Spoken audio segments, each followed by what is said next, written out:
ಹೊರಗಡೆ ಮಾಡಬಾರ್ದನ್ನೆಲ್ಲ ಮಾಡಿ ಒಳಗಡೆ ಹೋದರೂ ಕೂಡ ನಿನ್ನ ಚಾಳಿ ಬಿಟ್ಟಿಲ್ವಲ್ಲ ಪ್ರಜ್ವಲ್ ರೇವಣ್ಣ. ಹುಟ್ಟು ಕೂಡ ಆದ್ರಿ ಆತನಿಗೆ ಮಾನಸಿಕ ಚಿಕಿತ್ಸೆ ಆಗಬೇಕು. ಆರಾಮಲ್ಲಿ ಟಿ ಶರ್ಟ್ ಹಾಕ್ಕೊಂಡಲ್ಲಿ ಜೋರಾಗಿದ್ದಾನೆ. VIP ವ್ಯವಸ್ಥೆ. ಇವರಿಗೆ ಮೊಬೈಲ್ ಹೇಗೆ ಹೋಯಿತು ಒಂದು ಪ್ರಶ್ನೆ. ಇಂಟರ್ನೆಟ್ ವ್ಯವಸ್ಥೆ ಹೇಗೆ ಸಿಕ್ತು? ವೈಫೈ ವ್ಯವಸ್ಥೆ ಯಾರು ಕೊಟ್ಟರು? ಅವೆಲ್ಲ ಯಾಕೆ ಸಿಕ್ತು? ಸಿಗುವಂಥ ವ್ಯವಸ್ಥೆ ಮಾಡಿದ್ಯಾರು? ಅಷ್ಟು ಜನ ಪೊಲೀಸ್ ಅಧಿಕಾರಿಗಳಿದ್ದಾಗ, ಅಷ್ಟೊಂದು ಸೆಕ್ಯೂರಿಟಿಗಳಿದ್ದಾಗ ಹೇಗೆ ಬಂತು? ಹೇಗೆ ಬರ್ತದೆ? ಏನು ಮ್ಯಾಜಿಕ್ ಆಗ್ತದಾ? ಪ್ರಜ್ವಲ್ ರೇವಣ್ಣನ ನ್ಯೂನ್ಯತೆ, ಪ್ರಜ್ವಲ್ ರೇವಣ್ಣ ವೀಕ್ನೆಸ್ ಯಾವುದು? ಜೀವಾವಧಿ ಅಲ್ಲ. ನಾಳೆ ನೇಣಿಗೆ ಹಾಕ್ತೀನಿ ಅಂದರೂ ಕೂಡ ಇವತ್ತು ಕೊನೆಯದ ಒಂದು ವಿಡಿಯೋ ನೋಡಿಬಿಟ್ಟು ಸಾಯ್ತೀನಿ. ತಮಗೆ ಏನು ಅವಶ್ಯಕತೆಯೋ ಅನಿವಾರ್ಯತೆಯೋ ಅದನ್ನು ಕೂಡ ಪರಪ್ಪನ ಅಗ್ರಹಾರದ ಸಿಬ್ಬಂದಿಗಳು ಗಮನಿಸಿ ಪೂರೈಕೆ ಮಾಡಿದ್ದಾರೆ. ತಮ್ಮ ಬಿಸಿ ತಣ್ಣಗಾಗಿರ್ಬೋದು. ಹಲೋ ನಮಸ್ಕಾರ. ಪ್ರಜ್ವಲ್ ರೇವಣ್ಣ ಯಪ್ಪ, ಹೊರಗಡೆ ಮಾಡಬಾರ್ದನ್ನೆಲ್ಲ ಮಾಡಿ ಒಳಗಡೆ ಹೋದರೂ ಕೂಡ ನಿನ್ನ ಚಾಳಿ ಬಿಟ್ಟಿಲ್ವಲ್ಲ ಪ್ರಜ್ವಲ್ ರೇವಣ್ಣ. ಹುಟ್ಟು ಕೂಡ ಆದ್ರಿ ಆತನಿಗೆ ಮಾನಸಿಕ ಚಿಕಿತ್ಸೆ ಆಗಬೇಕು. ಮತ್ತು ಆತ ಮಾಡಬಾರ್ದನ್ನು ಮಾಡ್ದ, ಆದರೆ ನೋಡಬಾರ್ದನ್ನು ನೋಡ್ತಾ ಇದ್ದಾನೆ ಅಂತ ಹೇಳೋಕ್ಕಾಗಲ್ಲ. ಅಶ್ಲೀಲ ವಿಡಿಯೋಗಳನ್ನು ಯಾರು ನೋಡಲ್ಲ? ಯಾರು ನಿಮ್ಮಲ್ಲಿ ನೋಡ್ತಾ ಇಲ್ಲ ಈ ಎಪಿಸೋಡ್ ನೋಡೋರು? ನಿಮ್ಮ ಮೊಬೈಲ್ಗಳಲ್ಲಿ ಆಲ್ಮೋಸ್ಟ್ ಎಲ್ಲರ ಮೊಬೈಲ್ಗಳಲ್ಲಿ ಆ ಥರದ ವಿಡಿಯೋಗಳಿರ್ಬೋದು. ಎಲ್ಲರೂ ಅನ್ನೋದಕ್ಕಿಂತ ಕೆಲವ್ರದ್ದು. ಅದು ಬೇರೆ ಬೇರೆ ಮೂಲಗಳು, ವೆಬ್ಸೈಟ್ಗಳಿಂದ, ಅನಧಿಕೃತ ವೆಬ್ಸೈಟ್ಗಳಿಂದ, ಅಧಿಕೃತ ವೆಬ್ಸೈಟ್ಗಳಿಂದ, ಯಾವುದೋ ಮೂಲಗಳಿಂದ ಯಾವುದ್ಯಾವುದೋ ಎಸ್ಟಾಬ್ಲಿಷ್ ಆಗಿರುವಂತಹ ವಿಡಿಯೋಗಳು ನಿಮ್ಮ ಹತ್ರ ಇರ್ತವೆ. ನೀವೇ ಮಾಡಿ, ನೀವೇ ರೆಕಾರ್ಡ್ ಮಾಡಿ, ಅದನ್ನು ನೀವೇ ಇಟ್ಕೊಂಡು ನೋಡಿಕೊಳ್ಳುವಂತಹ ವಿಕೃತಿ ಇದ್ದರೆ, ಅದು ದುರ್ಬಳಕೆ ಆದರೆ ಅದು ಕ್ರೈಮ್ ಆಗ್ತದೆ. ಬೇರೆ ಬೇರೆ ಅಶ್ಲೀಲ ವಿಡಿಯೋಗಳನ್ನು ನೋಡೋದು ಸರಿನಾ ತಪ್ಪ ಅಂದರೆ ತಪ್ಪು ಅಂತ ನಮ್ಮ ಕಾನೂನೇನು ಹೇಳಿಲ್ಲ. ಹಾಗಾಗಿ ಪ್ರಜ್ವಲ್ ರೇವಣ್ಣ ಇದ್ದಂಥ ಬ್ಯಾರಕ್ಕಿನ ಒಳಗಡೆ ಅವರ ಹತ್ರ ಇದ್ದಂಥ ಮೊಬೈಲನ್ನು ಸೀಸ್ ಮಾಡಿ, ದಾಳಿ ಮಾಡಿದ್ಮೇಲೆ ಸೀಸ್ ಮಾಡಿ ನೋಡಿದಾಗ ಮೊದಲಿಗೆ OTT ಪ್ಲಾಟ್ಫಾರ್ಮ್ಗಳು ಸಿಗ್ವು. ಈ Amazon Prime, Netflix, ZEE5, Sony ಈ ಥರ ಎಲ್ಲ ಇರ್ತಾವಲ್ಲ.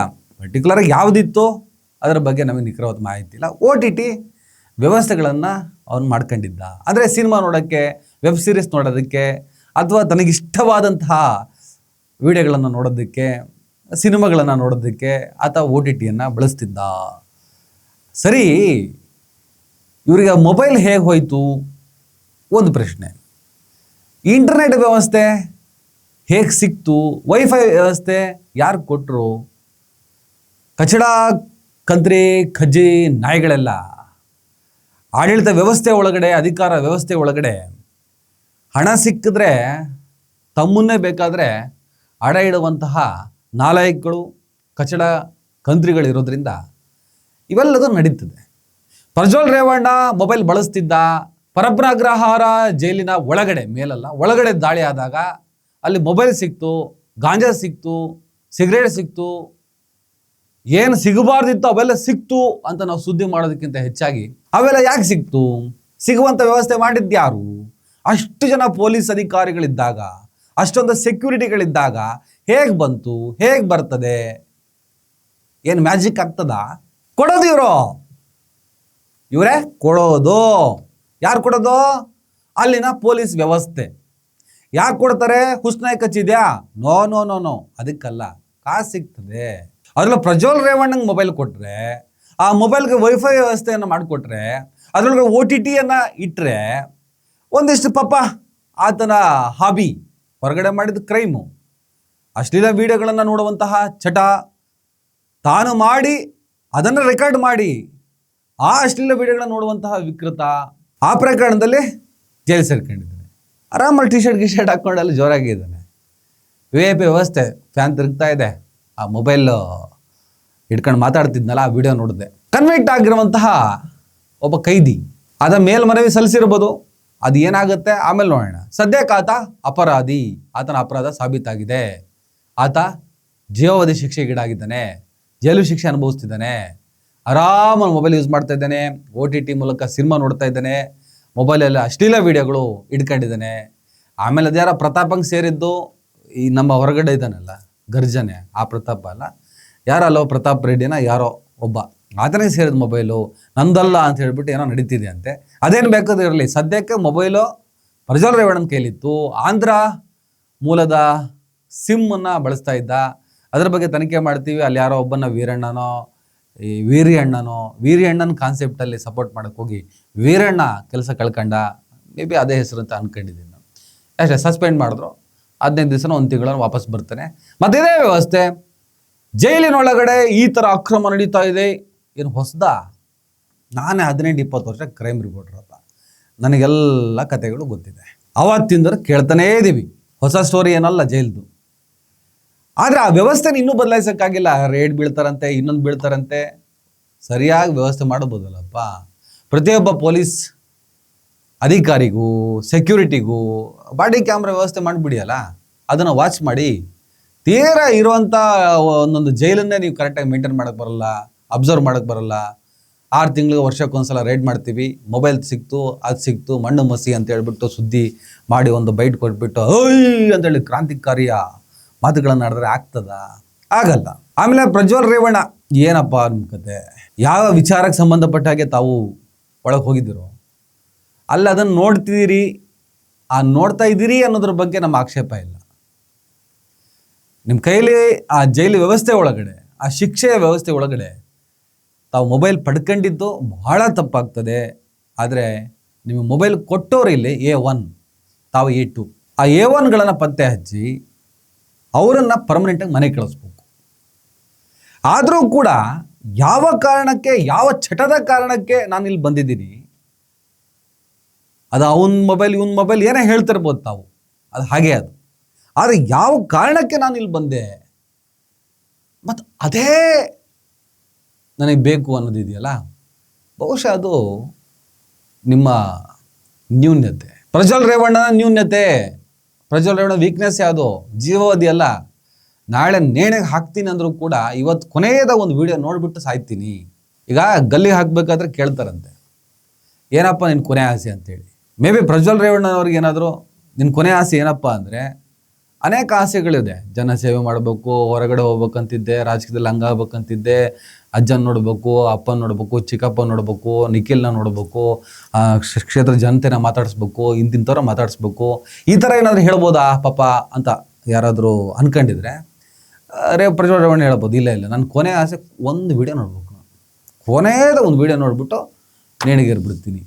ನಾನು ನೇಣೇನೋ ಆಗಿಲ್ಲ, ಜೀವಾವಧಿ ಶಿಕ್ಷೆ ಆಗಿರೋದು. ಒಂದು ವೇಳೆ ಇನ್ನು ರೇಡ್ ಆದಾಗ ಅವ್ರ ಮೊಬೈಲ್ನಲ್ಲಿ ಈ ಥರದ್ದೆಲ್ಲ ಸಿಕ್ತು ಅಂತ ಹೇಳ್ಬಿಟ್ಟು ಸುದ್ದಿ ಆಗ್ತಿದೆಯಲ್ಲ, ಆ ಸುದ್ದಿ ಆಧಾರದಲ್ಲಿ ಹೇಳೋದಾದ್ರೆ ನಿನ್ನ ಕೊನೆಯ ಆಸೆ ಏನು ಅಂದರೆ ಒಂದು ವಿಡಿಯೋ ನೋಡ್ಬೇಕು ಅಷ್ಟೇ, ಆಮೇಲೆ ನಾವು ಸಾಯ್ಬೇಕು ಅಂತ ಹೇಳ್ತಾರೆ ಏನೋ ಅನ್ನುವಂಥ ಊಹೆ, ಸಾಧ್ಯ ಮತ್ತು ಸಾಧ್ಯತೆ ಅಷ್ಟೇ.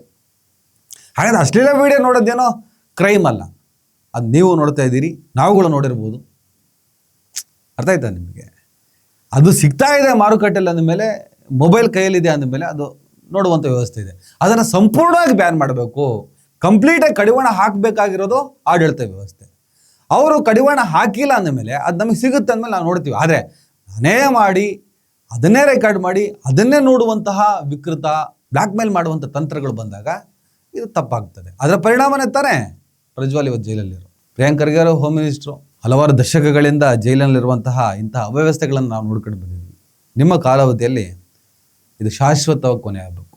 ಶಾಶ್ವತ ಪರಿಹಾರ ಏನು? ಯಾರೊಬ್ಬನ ಅಮಾನತ್ ಮಾಡ್ತೀನಿ, ಮನೆ ಕಳಿಸ್ತೀನಿ ಅಂದರೆ ಮುಗಿಯಲ್ಲ ಇದು. ಅವನ ಜಾಗಕ್ಕೆ ಇನ್ನೊಬ್ಬ ಒಂದು ಕೂತ್ಕೊತಾನೆ. ಹಣ ಎಲ್ಲ ಕುಚೇಷ್ಟೆಗಳನ್ನು, ಕುತಂತ್ರಗಳನ್ನು, ಕಾನೂನು ಬಾಹಿರ ಚಟುವಟಿಕೆಗಳನ್ನು ಮಾಡಿಸುತ್ತೆ. ಹಾಗಾಗಿ ಪ್ರತಿಯೊಬ್ಬ ಅಧಿಕಾರಿ, ಪ್ರತಿಯೊಬ್ಬ ಅಲ್ಲಿ ಕಾರ್ಯನಿರ್ವಹಿಸುವಂಥ ಸಿಬ್ಬಂದಿ ಬಾಡಿ ಕ್ಯಾಮ್ ಹಾಕೊಳ್ಳಿ. ಆ ಕ್ಯಾಮ್ರಾ ಅದನ್ನು ಅಬ್ಸರ್ವ್ ಮಾಡುವಂತಹ ವ್ಯವಸ್ಥೆಯನ್ನು ಮಾಡಿಕೊಳ್ಳಿ. ಇಲ್ಲ ಅಂದರೆ ಪ್ರತಿ ವಾರ ಅಥವಾ ಪ್ರತಿದಿನ ಸಂಜೆ ಅದನ್ನೆಲ್ಲ ಗಮನಿಸುವಂತಹ ಒಂದು ಸಿಸ್ಟಮ್ನ ತನ್ನಿ. ಇಲ್ಲಾಂದರೆ ಒಂದು ರೇಡು, ಒಂದು ಬೈಟು, ಒಂದು ಕ್ರಾಂತಿಕಾರಿ ಮಾತು, ಇದರಿಂದ ಏನೂ ಆಗಬೇಕಾಗಿಲ್ಲ. ಪ್ರಜ್ವಲ್ ಒಂದು ಎಕ್ಸಾಂಪಲ್ ಅಷ್ಟೇ. ಅರ್ಥ ಆಯ್ತಾ? ಎನಿವೆ, ಪ್ರಜ್ವಲ್ ರೇವಣ್ಣವರೇ ಕಂಟ್ರೋಲ್ ಮಾಡ್ಕೊಳ್ಳಿ, ಒಳ್ಳೆಯದಾಗಲಿ. ನಿಮ್ಮ ಮೊಬೈಲ್ ಅಲ್ಲ ಅಂತ ತಾವು ಹೇಳಿದ್ದೀರಿ, ಯಾರೋ ಪ್ರತಾಪು, ಗೊತ್ತಿಲ್ಲ, ತನಿಖೆ ನಡೀತಾ ಇದೆ. ಒಂದು ವೇಳೆ ಅದು ನಿಮ್ಮದೇ ಮೊಬೈಲ್ ಆಗಿ ಅಥವಾ ಇನ್ನೊಬ್ಬರು ಮೊಬೈಲೇ ಇದ್ದರೂ ಕೂಡ ಅದನ್ನು ತಾವು ಬಳಸ್ತಾ ಅದರೊಳಗಡೆ ನಿಜವಾಗ್ಲೂ ಅಶ್ಲೀಲ ವಿಡಿಯೋ ಇದ್ದಿದ್ದೇ ಆದರೆ ಏನೋಪ್ಪ, ತಮಗೆ ಏನು ಅವಶ್ಯಕತೆಯೋ ಅನಿವಾರ್ಯತೆಯೋ ಅದನ್ನು ಕೂಡ ಪರಪ್ಪನ ಅಗ್ರಹಾರದ ಸಿಬ್ಬಂದಿಗಳು ಗಮನಿಸಿ ಪೂರೈಕೆ ಮಾಡಿದ್ದಾರೆ. ತಮ್ಮ ಬಿಸಿ ತಣ್ಣಗಾಗಿರ್ಬೋದು. ಯಾಕಂದರೆ ಒಂದೊಳ್ಳೆ ಫೆಸಿಲಿಟೀಸ್ ಕೊಟ್ಟಿದ್ದರು ಮಾಜಿ ಪ್ರಧಾನಿಗಳ ಮೊಮ್ಮಗ.